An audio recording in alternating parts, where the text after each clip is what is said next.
तो laws of production में last हम लोग ने क्या पढ़ लिया था? शॉर्ट रन प्रोडक्शन फंक्शन में हम पढ़ रहे थे लॉ ऑफ वेरिएबल प्रोपोर्शंस की थ्योरी को।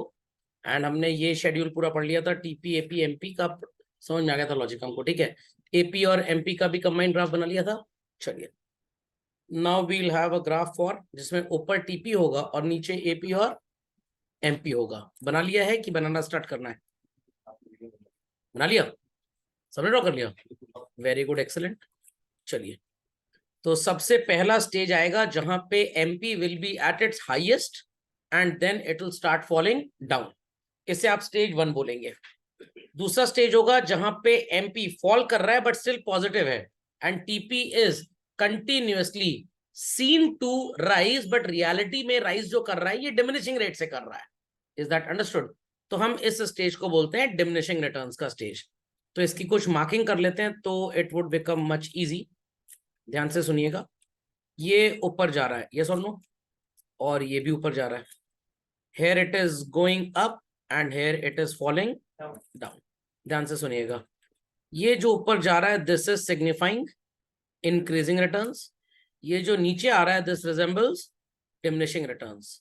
ये भी डिमिनिशिंग ही रिप्रेजेंट कर रहा है। देखने में लग रहा है इट इज गोइंग अप तो इंक्रीजिंग होना चाहिए, but it is increasing at a decreasing rate. किसी इंसान को यहाँ पे खड़े करके सो कॉल्ड एक लात मारो खींच के, तो यहां से यहां तक उतनी तेजी से नहीं गिरेगा जितना यहाँ पे खड़े होकर लात मारेंगे तो नीचे गिरेगा। ये स्टीप ज्यादा है और ये स्टीप कम है। सो एम पॉइंट से लेकर आपको ये जो पी पॉइंट तक का गैप नजर आ रहा है, this is representing diminishing returns. तो रियलिटी में जब इन रिटर्न्स को हमको समझना होता है तो we do not follow TP, ये बकवास है। We basically follow what is called as MP. तो increasing MP represents increasing returns and falling MP represents diminishing returns. तो अगर किसी इंसान के बारे में जानना हो तो उसका चेहरा या शरीर से नहीं जान पाएंगे आप उसके बारे में, उसका आपको साइकोलॉजिकल टेस्ट कराना पड़ेगा। उसकी साइकोलॉजी बताएगी कि वो कितना उठा हुआ और गिरा हुआ इंसान है। तो psychology of total product lies in average, sorry MP. Sir फिर ये एवरेज क्यों बनाया हमने? ये सैलेड टाइप है, खाओ तो भी ठीक, ना खाओ तो भी चलेगा। समझ में आ गया? तो स्टेज 1 में आपका टीपी भी बढ़ता है, एमपी भी बढ़ता है और एपी भी बढ़ता है, but MP is lying above AP.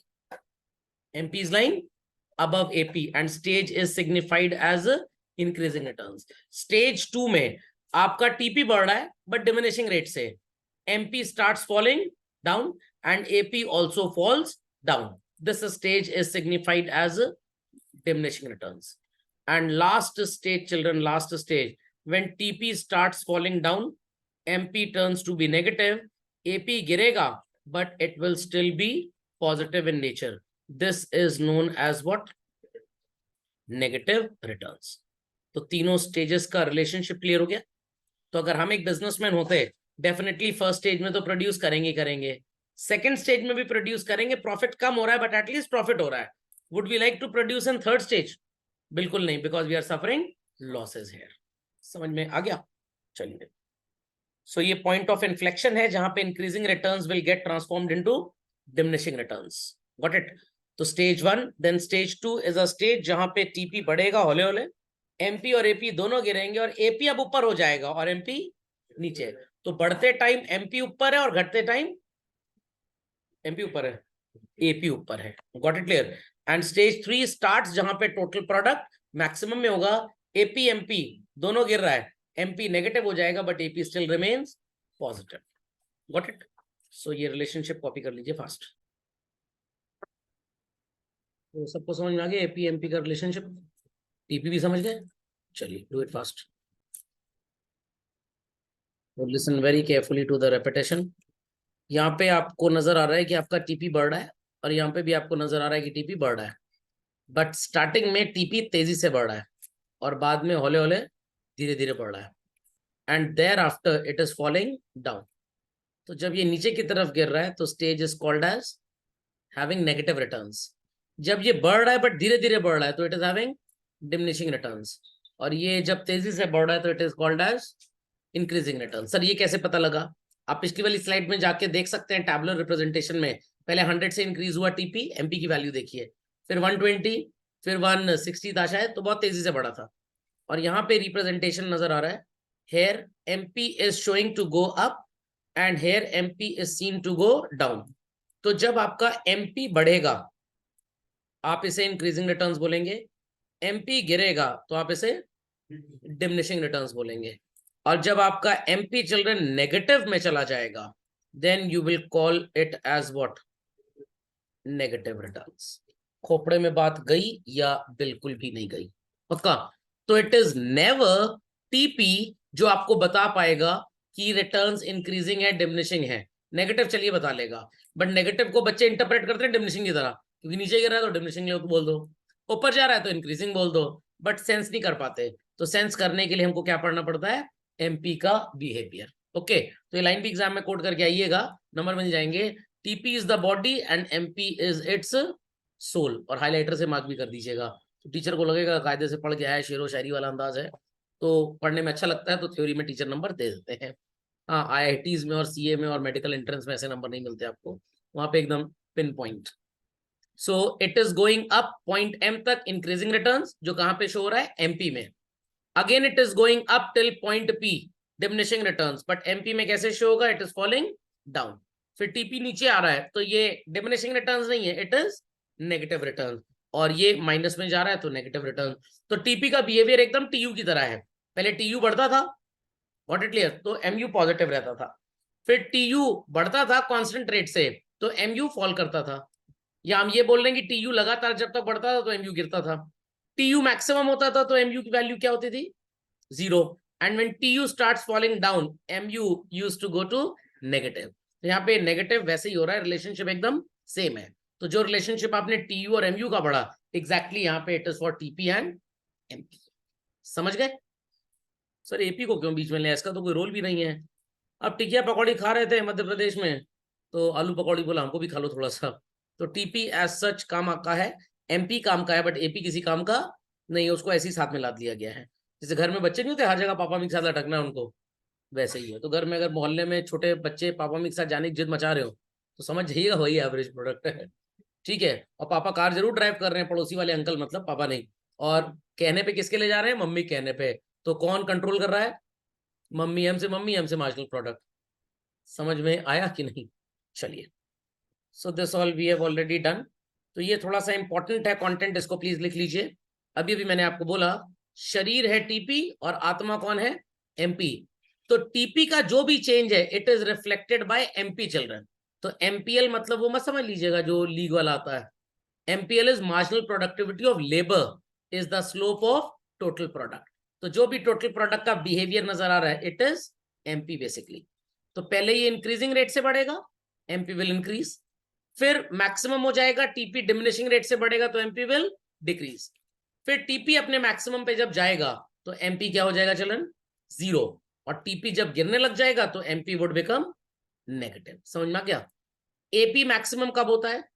यहां पे बच्चों मैक्सिमम नजर आ रहा है, और मैक्सिमम जब हो रहा है तो एमपी ऊपर से कट भी कर रहा है, तो ये इंफॉर्मेशन इंपॉर्टेंट है।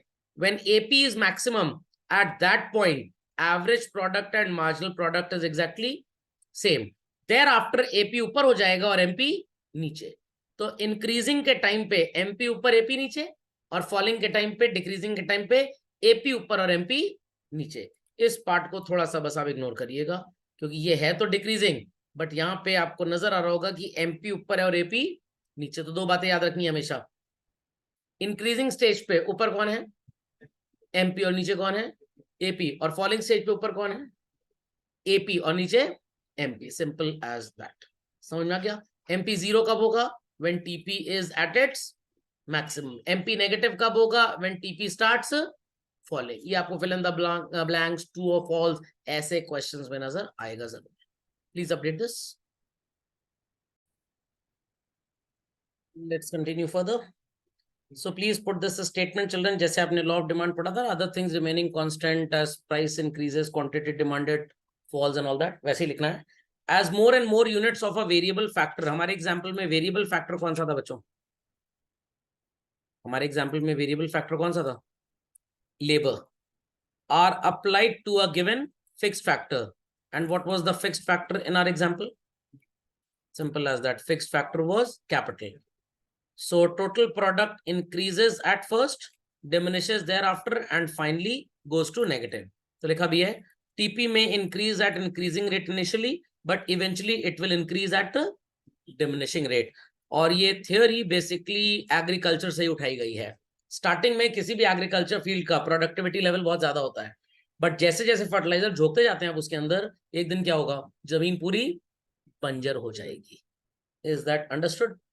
पक्का. एक मैंने पर्सनल एक्सपीरियंस किया था. एक बार पेड़ में देखा कि कीड़ा लग रहा है, वो केचुआ टाइप कीड़ा नहीं होता, वो भी लग रहा था. वो कम नुकसान पहुंचाता है.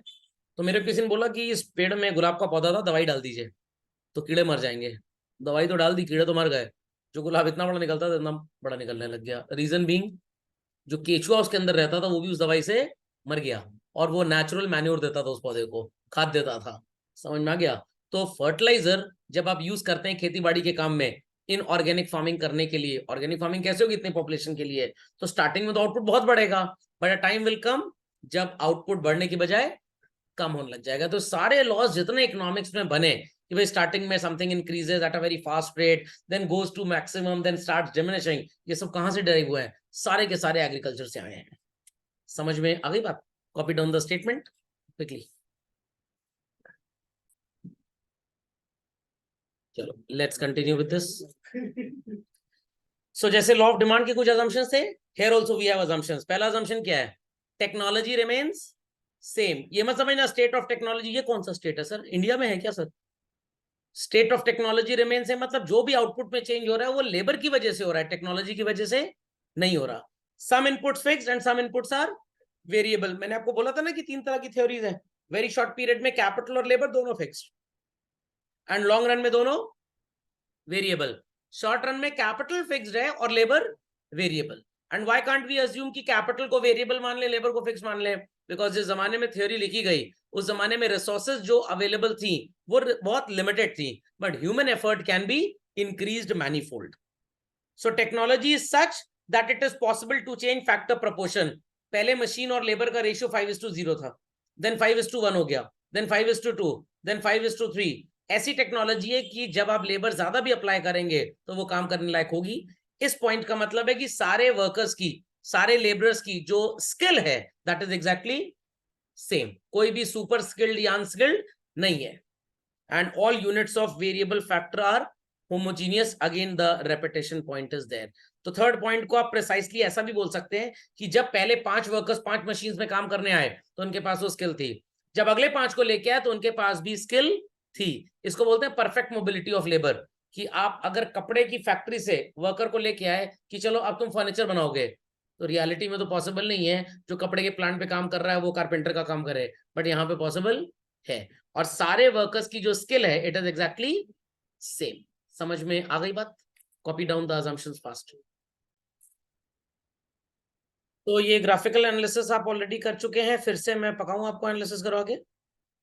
ये हो चुका ऑलरेडी. चलिए 3 कॉलम्स बना लीजिए कॉपी में बच्चों. पहले कॉलम में हेडिंग होगी कॉजेस ऑफ इंक्रीजिंग रिटर्न्स, दूसरे में डिमिनिशिंग और तीसरे में नेगेटिव. एक एक करके सारे कॉजेस को हम पढ़ेंगे. अगर आपके पास एक प्रेशर कुकर है जो 10 किलोग्राम खाना बना सकता है और एक प्रेशर कुकर है जो 2 किलो खाना बना सकता है, आपको टोटल 20 किलोग्राम फूड कुक करना है, तो 10 केजी वाला 2 बार यूज करोगे या 2 किलो वाला 10 बार? एक ही बात है सर. 2 into 10 भी 20 होता है, 10 into 2 भी 20 होता है. Multiplicative property of mathematics. एक ही बात है सर, कुछ भी कर लीजिए, इसीलिए मैथ्स वाले बैल होते हैं इकोनॉमिक्स में. तो आप कौन सा प्रेशर कुकर यूज करेंगे? 10 kg. तभी आपको क्या मिलेगा? Fuller utilisation of fixed factor. समझ में आ गया? मान लीजिए आपका स्कूल बहुत बड़ा है, ऑडिट क्लियर, तो क्या इन्वर्टर लगवाना फीजिबल होगा स्कूल के लिए? महंगा सौदा पड़ेगा. क्या यूज किया जाए? जनरेटर. बट जब स्कूल में क्लासेस ऑफ हैं छुट्टी के महीने में, जून वगैरह में, जनवरी में, सिर्फ ऑफिस हैज टू वर्क, तो क्या पूरा बड़ा वाला हैवी ड्यूटी 100-200 किलो वोल्ट का जनरेटर स्टार्ट किया जाए? तब क्या यूज किया जाएगा? इन्वर्टर. तो सिर्फ ऑफिस के लिए इन्वर्टर यूज करेंगे तो फुलर यूटिलाइजेशन होगा इंस्टेड ऑफ जेनसेट. पूरे स्कूल के लिए जेनसेट यूज करेंगे तो फुलर यूटिलाइजेशन होगा इंस्टेड ऑफ इन्वर्टर. 5 लोगों के कपड़े धोने हैं, वॉशिंग मशीन या हाथ से धोए? मशीन. और हैंकी धोना है एक, वॉशिंग मशीन. पहले वो 55 लीटर पानी भरेगी अपने अंदर, ऑटोमेटिक. नो. तो fuller utilisation of fix factor कैसे होगा? समझ में आ गया? जब आप उस फिक्स फैक्टर को पूरी तरह से इस्तेमाल करेंगे. तो मारुति ने जब इंडिया में प्लांट लगाया तो उनका डेली का प्रोडक्शन 100 गाड़ी का था। प्रोडक्शन 200, 300, 400, 500 हो गया, उन्होंने और प्लांट नहीं खोला। जब 500 से ऊपर प्रोडक्शन किया, एक ही प्लांट को डबल शिफ्ट में चलाने लग गए 16 घंटे। और प्रोडक्शन बढ़ा तो 3 शिफ्ट चलने लग गई 8-8 घंटे की। अब और प्रोडक्शन बढ़ाना है, डिमांड बढ़ रही है, 4 शिफ्ट चलाएं इसी फैक्ट्री में। क्यों क्यों पॉसिबल नहीं है? हाँ, धन्यवाद। 8-8 घंटे की 3 शिफ्ट हो चुकी है, तो कह रहे हैं कि अब इलेक्ट्रिसिटी रेस्ट चाहिए मशीन को। अरे बैल बुद्धि है लोग। ये एक और घड़ी लगा देंगे, साथ में चिपका देंगे एक के ऊपर एक, 24 घंटे इस घड़ी से काम करो। तो उन्होंने एक और प्लांट खोल दिया मनेसर में। समझ में आया कि नहीं आया? पक्का अंडरस्टूड दिस? कह रहे हैं लोग की रेस्ट चाहिए मशीन को 24 घंटे के बाद। अरे 24 घंटे के बाद टाइम ही नहीं है, फिर दूसरी शिफ्ट वाले लोग आ जाएंगे। तो सो कॉल्ड, नहीं मशीन चलती रहती है, मशीन चलती रहती है। वो महीने में एक दिन आधे दिन का कभी रेस्ट मिल जाए, वैसी रोबस्ट मशीन होती हैं। ओके, तो फिक्स फैक्टर को जब आप पूरा यूज करेंगे अप टू इट्स कैपेसिटी, तब फुलर यूटिलाइजेशन होगा। अगर आधी या अनयूज कैपेसिटी उसकी चल रही है तो फुलर यूटिलाइजेशन नहीं होगा, और आपके जो इंक्रीजिंग रिटर्न्स हैं वो कन्वर्ट हो जाएंगे डिमिनिशिंग रिटर्न्स में। समझ में आ गया? जैसे लोग एसी यूज करते हैं और इतने अव्वल दर्जे के देहाती और गवार होते हैं, कुछ हमारे जानने वालों में भी ऐसे हैं, पंखा चला देंगे कमरे में। जब आप फैन को स्विच ऑन कर देंगे तो फैन गर्म हवा देगा, जो आपकी एसी की एफिशिएंसी को किल कर देगा। तो अगर आपको एसी का फुल यूटिलाइजेशन चाहिए अपने रूम में, तो क्या करना पड़ेगा? पंखे को बंद करना पड़ेगा। घंटी का फुल यूटिलाइजेशन चाहिए तो क्या करना पड़ेगा? दिन में 4 घंटा जब मंदिर बंद होते हैं, वो घंटियां कुल्फी वाले ले जाए और अपने ढेले पर लगा लें, फिर शाम को वापस ले आए। दिन में कुल्फी की सेल सबसे ज्यादा होती है ना गर्मी में। Increased efficiency of variable factor. क्यों कंपनीज अपने की डेलीगेट्स को, की डेलीगेट चपरासी मतलब जो चाबी लेके आएगा, अरे हाई प्रोफाइल इंपॉर्टेंट पर्सोनल जो मैनेजिंग डायरेक्टर्स या सीईओ लेवल पे होते हैं, उनको स्पेशल कोर्सेज करने के लिए आईएम वगैरह, आईटीज वगैरह, कुछ स्कूल ऑफ इकोनॉमिक्स वगैरह भेजा जाता है। जाओ वहां पढ़ के आओ, तो वहां से पढ़ के आओगे, कुछ नया सीख के आओगे, तो हमारे यहाँ अप्लाई करोगे। एक छोटा सा एग्जाम्पल मैं आपसे लेता हूँ। Reserve bank of India children परेशान हो गया पाकिस्तान से, खूब नोट छाप छाप ये लोग भेजते थे। तो इन्होंने कहा हम अपनी डिजिटल करेंसी ले आएंगे, known as CBDC, central bank digital currency. अभी जैसे वो आपने सुना होगा ना, स्विस बैंक से लोगों के नाम आएंगे, ये आएंगे, और स्विस बैंक ने नाम दिए भी हैं, बट तब भी गवर्नमेंट इन लोगों को पकड़ क्यों नहीं पा रही है? स्विस बैंक ने पता है किसका नाम दिया है कि हमारे किसका अकाउंट है? अमिताभ बच्चन, सचिन तेंदुलकर, मुकेश अंबानी, अनिल अंबानी, इन्होंने कोई फ्रॉड किए ही नहीं। और जिन्होंने किए हैं उनका डेटा वो क्यों देंगे? क्योंकि स्विस बैंक 2 बातों पे काम करता है, भाई हम स्ट्रिक्ट सीक्रेसी मेंटेन करेंगे, हम डेटा नहीं बताएंगे। अच्छा ठीक है, मोदी जी का थोड़ा इन्फ्लुएंस ज्यादा है, तो मोदी जी से उन्होंने पूछा कौन सा डेटा चाहिए? ऐसा डेटा चाहिए जो हिंदुस्तानियों ने पैसा जमा किया। हिंदुस्तानियों ने पैसा जमा किया। अब हिंदुस्तान के 400 लोग हैं जिनका अकाउंट स्विस बैंक में है। स्विस बैंक कोई बैंक नहीं होता, स्विट्जरलैंड में जितने कमर्शियल बैंक्स होते हैं सब इसी कोड ऑफ कंडक्ट पे काम करते हैं कि हम अपना डेटा शेयर किसी के साथ नहीं करेंगे। अब मोदी जी ने थोड़ा अपना डोमिनेशन दिखाया होगा, इसलिए डेटा आ गया। अब जो पैसा स्विस बैंक अकाउंट्स में आ रहा है, इट इज नॉट ऑलवेज कि सारा पैसा ही ब्लैक और इलीगल मनी है। अमिताभ बच्चन ने लीगल मीन से कमाया, अंबानी अडानी ने लीगल मीन से कमाया, सचिन तेंदुलकर ने लीगल मीन से कमाया, वो बादशाह ने लीगल मीन से कमाया। इलीगल मीन से जो पैसा आया वो स्विस बैंक को खुद ही नहीं पता लगता। क्यों क्यों नहीं पता लगता? क्योंकि प्रैक्टिकली इंडिया से वो पैसा नहीं जाता है। इंडिया से पैसा जाएगा तो 2 सेकंड में पकड़ जाएगा, वो इंडिया ही पकड़ लेगा उसको। एक्चुअली होता क्या है कि इंडिया से पैसा ऐसी कंट्रीज में जाता है जहां पे टैक्स रेट 0 है, जैसे केमन आइलैंड्स, गॉट इट क्लियर? कुछ कनाडा के पार्ट्स हैं। सर वो लोग टैक्स क्यों नहीं लगाते हैं? उनकी इकोनॉमी वैसी बंटाधार है, उनकी पूरी इकोनॉमी बंटाधार है, टूरिज्म के अलावा कोई धंधा पानी उनके है नहीं। तो अगर इंडिया के किसी चोर ने 200 करोड़ रुपए केमन आइलैंड्स ले गया, पनामा आइलैंड्स ले गया, अब वहां का बैंक बहुत खुश, 200 करोड़ आ गया, वो उसी 200 करोड़ की करेंसी को अपनी इकोनॉमिक एक्टिविटी में यूज करते हैं। अब उनको भी इतना पैसा एक आदमी से मिलता है, अगर ऐसे 100 लोग आ जाएं तो 200 करोड़ कितना बन जाएगा? 30,000 करोड़। और इनकी कंट्री चलाने के लिए 2,000 करोड़ रुपए की जरूरत है, बस कितना सरप्लस हो गया? ये 18,000 करोड़ रुपए यहां से एक्स डेस्टिनेशन पे गया, एक्स से वाई, वाई से जेड, और जेड से वापस चलाया स्विस बैंक। अब स्विस बैंक को क्या पता कि बेसिकली ये पैसा इंडिया से आया या कहीं और से आया? उसको ये पता है कि ये पैसा लास्ट कहां से आया था? जेड लोकेशन से। जेड लोकेशन वाला बताएगा पैसा कहां से आया, और वाई लोकेशन बताएगा पैसा कहां से आया, और एक्स बताएगा कि पैसा हिंदुस्तान से आया। मोदी जी एक्स लोकेशन को तो जानते ही नहीं है, पैसा तो घूम फिर के आ रहा है। Not getting. आप अपने घर से 4 किलोमीटर दूर ड्राइव करके पहुंच गए, उस रास्ते पहुंचने के 25 रास्ते हैं, आप किससे आए इसकी गेस करने की प्रोबेबिलिटी क्या होगी? 1/25। 1/25। ऐसा तो एक आदमी के साथ होगा ना, हजारों लोग होंगे। तो क्या कभी भी स्विस बैंक का पैसा इंडिया आएगा वापस ब्लैक मनी? कभी नहीं आएगा, कभी नहीं आएगा। जैसे न्यूज में तो बहुत दिखाते हैं लॉलीपॉप है वोट इकट्ठा करने की, बस कभी नहीं आने वाला पैसा वापस, क्योंकि हमें सोर्स ही नहीं पता। हमें सोर्स ही नहीं पता। स्विस बैंक ये बता देगा कितने PIO, person of Indian origin, हमारे यहाँ खाता खोल के बैठे हैं, उनके खाते में कितना बैलेंस है, वो कहां से आया, मैक्सिमम स्विस बैंक क्या लोकेशन बताएगा। इससे पीछे की लोकेशन तो जाओ जेड से पूछो, हमने ठेका थोड़ा लिया है। नहीं आप ही बता दो ना जरा पूछ के, वो आपके पापा के नौकर नहीं लगे हुए, बता दो। ओके, आपने हमसे जितना डेटा मांगा हमने बता दिया। नौकरानी आपके आई, वो आपके यहाँ आने से पहले किसके घर गई थी ये आपको नहीं पता, बट आपके घर से काम करके कितने बजे गई ये आपने आंटी को फोन करके चुगली कर दी है पूरी। ओके, खोपड़े में बात गई कि नहीं गई? तो अब यहाँ पे बात हो रही थी एफिशिएंसी कैसे बढ़ाई जाए। तो इसीलिए RBI के जो अभी एक्टिंग कह रहा हूं, प्रेजेंट गवर्नर है शक्तिकांत दास जी, उनको भेजा जाएगा कुछ दिन बाद, या दूसरे ऑफिसर्स को भेजा जाएगा लंदन स्कूल ऑफ इकोनॉमिक्स, जाओ जरा क्रिप्टो करेंसी के बारे में पढ़ के आओ, पूरी रिसर्च करके आओ। जितना डेटा दाएं बाएं से बटोर के पढ़ा है, तो गूगल चाचा की यूनिवर्सिटी है, ये गूगल यूनिवर्सिटी पता नहीं क्या सही दे रही क्या गलत दे रही है।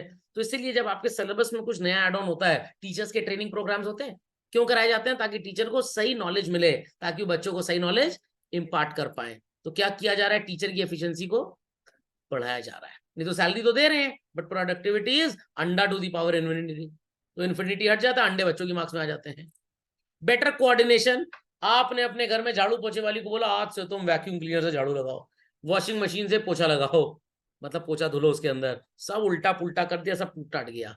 तो यहाँ पे क्या होगा? डिमिनिशिंग रिटर्न्स होंगे। बट अगर वो मशीन को इस्तेमाल करना जानता है या जानती है तो रिटर्न्स इंक्रीज होंगे।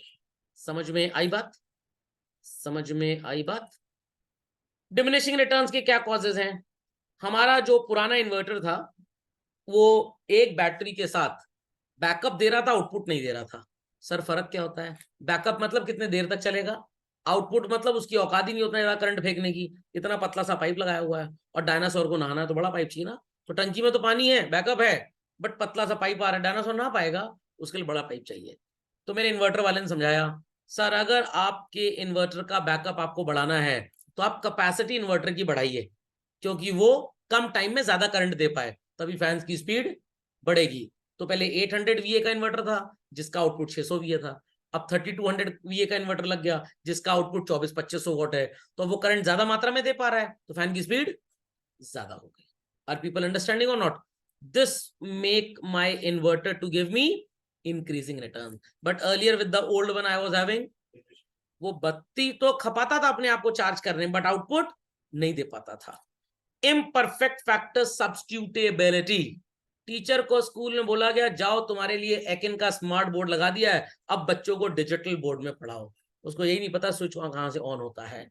क्या टीचर डिजिटल बोर्ड पे पढ़ा पाएगा?